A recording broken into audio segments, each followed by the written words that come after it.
Good morning বন্ধুরা, তোমাদের সঙ্গে আবার আমি চলে এলাম একটু বক বক করতে। আসলে সারাদিন তো ঘরে একা থাকি, বক বক করার কাউকে পাই না, তাই জন্যই তোমাদের সঙ্গে চলে আসি। রোজ সকাল থেকেই বক বক করা।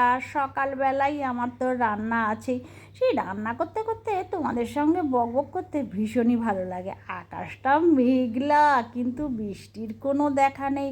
এদিকে গরম জানি ফাটাফাটি, সব ফাটিয়ে দেবে মনে হচ্ছে চারিদিকে, কিন্তু কী করব, এত গরম আর সহ্য করতে পারছি না। রাত্রেবেলা তো ঘুমটাও ভালোভাবে হয় না, এতটাই গরম। তো তোমাদের ওখানে কেমন গরম অবশ্যই জানিও, কার কার ওখানে বৃষ্টি হচ্ছে তাও আমাকে জানিও অবশ্যই। তো সকালবেলা আমি এখানে রান্না করা শুরু করে দিলাম, মাংস করেছি আর এখানে কলমি শাক করছি। কেন জানো? কারণ হচ্ছে আমার পাশের ফ্ল্যাটে আমার আর একজন আসছে, তার গৃহপ্রবেশ, আমাদের নিমন্ত্রণ আছে। আমরা তো ওখানেই খাবো, আর এখানে আমার কর্তার মেয়ে কি খাবে, সেই জন্য বেশি কিছু রান্না করিনি, এই দুটো জিনিসই রান্না করেছি। আমার কর্তা বলে আর বেশি রান্না করো না, কারণ হচ্ছে আমি যে চলে যাব, তুমি তো খেতে যাবে, আমরা খাবো সবাই রাত্রেবেলা আবার, তাহলে ওই রকম কোনো রকমের করো, সেই জন্যই এই রান্না করেছি। আর আমি কড়াইয়ে কালো জিরা সম্বার দিয়েছি, আর একটা রসুন দিয়েছি।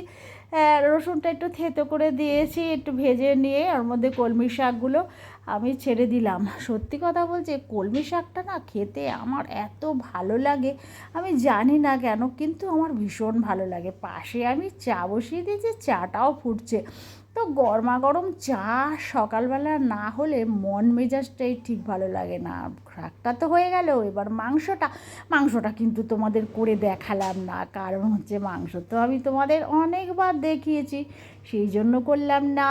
আর এখানে আমার ছেলে ভোরবেলা সারা রাত ঘুমোতে পারেনি, যেন খেলা খেলা খেলা খেলা করে। ওই জন্য সকাল না হতেই, যে ছেলে 8টায় ওঠে সে ভোরবেলা উঠেই একেবারে টিভি দেখতে শুরু করে দিয়েছে।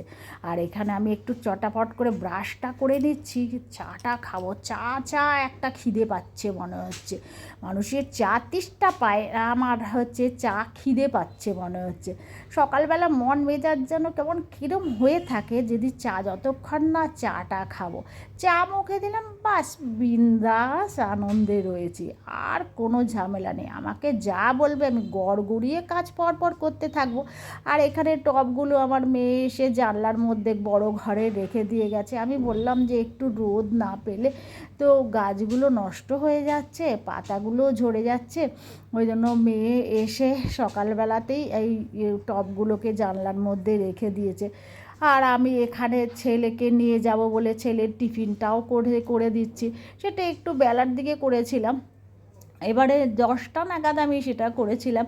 কি করেছি বলো তো? পাউরুটি না আমি ডিম দিয়ে ভেজেছি। আর পাউরুটি না ডিম দিয়ে ভাজে দোকানে যেরকমভাবে তৈরি করে, আমি কিন্তু সেরমভাবে করি না।